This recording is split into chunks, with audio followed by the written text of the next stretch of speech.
শেখ হাসিনা 16 বছর ফ্যাসিস্ট শাসন চালাতে পেরেছে, এই মৌলবাদের কার্ড ফেরি করে তারা চালাতে পেরেছে। এই মৌলবাদের কার্ড ফেরি করে বাংলাদেশে গুম খুন হয়েছে। এই মৌলবাদের কার্ড ফেরি করে বাংলাদেশে আয়নাঘর হয়েছে। এই মৌলবাদের কার্ড ফেরি করে বাংলাদেশে বিচার বহির্ভূত হত্যা হয়েছে। হাজার হাজার মানুষকে হত্যা করা হয়েছে মৌলবাদের কার্ড ব্যবহার করে। আমি খুব অবাক হলাম, এই সরকারের খুব পাওয়ারফুল একজন ব্যক্তি ডক্টর ইফতেখারুজ্জামান, তিনি কদিন আগে বললেন মৌলবাদের উত্থান হচ্ছে বাংলাদেশে। পাওয়ারফুল ব্যক্তি এই জন্য বলছি, তাকে একটা কমিশনের প্রধান করা হয়েছে। তার মানে যিনি কমিশনের, আমি সরকারে ছিলাম, খুব ছোট দায়িত্ব ছিলাম ভাই, এমন কোনো বড় দায়িত্ব ছিলাম না, কিন্তু সরকারে ছিলাম। কিন্তু আপনি যখন সরকারে থাকবেন, সরকারের অংশ হবেন, আপনার প্রতিটি কথা সরকারের কথা, এটা মনে রাখতে। আমি ব্যক্তি মাহমুদুর রহমান এখন যেটা বলতে পারবো, আমি কোনো দলীয় সরকারের অধীনে গেলে আমি বলতে পারবো না, কারণ আমার কথা তখন সরকারের কথা। তা আমি জানতে চাই, বাংলাদেশে মৌলবাদের উত্থান ইফতেখারুজ্জামান কোথা থেকে দেখলেন আবার নতুন করে? এই একই বয়ান দিয়ে বাংলাদেশে ফ্যাসিবাদ প্রতিষ্ঠা হয়েছে। শেখ হাসিনা 16 বছর ফ্যাসিস্ট শাসন চালাতে পেরেছে, এই মৌলবাদের কার্ড ফেরি করে তারা চালাতে পেরেছে। এই মৌলবাদের কার্ড ফেরি করে বাংলাদেশে গুম খুন হয়েছে। এই মৌলবাদের কার্ড ফেরি করে বাংলাদেশে আয়নাঘর হয়েছে। এই মৌলবাদের কার্ড ফেরি করে বাংলাদেশে বিচার বহির্ভূত হত্যা হয়েছে। হাজার হাজার মানুষকে হত্যা করা হয়েছে মৌলবাদের কার্ড ব্যবহার করে।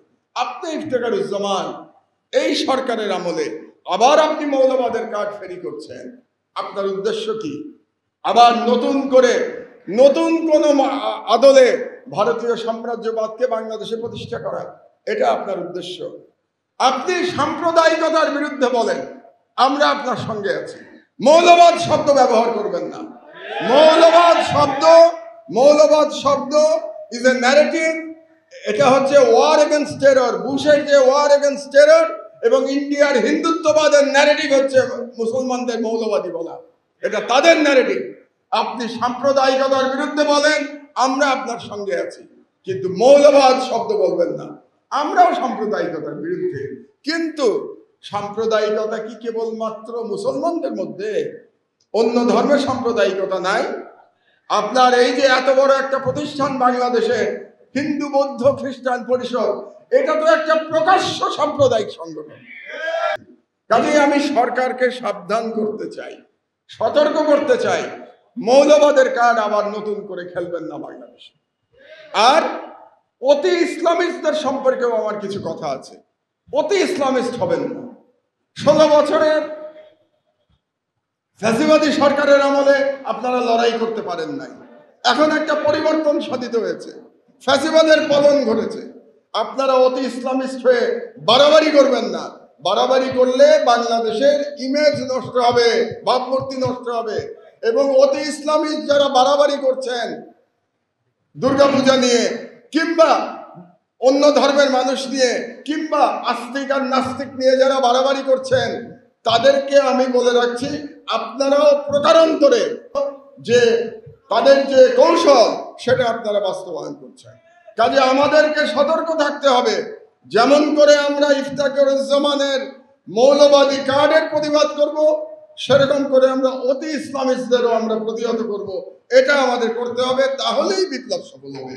তো এখন এই যে মিডিয়ার ন্যারেটিভ কি ছিল? এই মিডিয়ার ন্যারেটিভ ছিল মৌলবাদ এবং ইসলামী জঙ্গিবাদ।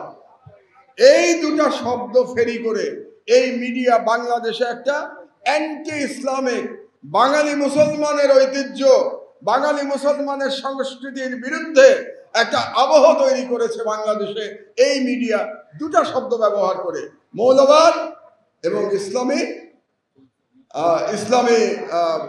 ইসলামী জঙ্গিবাদ। এটা হচ্ছে ভারতীয় হিন্দুত্ববাদী প্রধানমন্ত্রী মোদির ন্যারেটিভ। তাই মোদির ন্যারেটিভ বাংলাদেশে ফেরি করেছে যে মিডিয়াগুলো, সেই মিডিয়াগুলো এখনো কিন্তু তাদের ক্ষমতা নিয়ে টিকে আছে।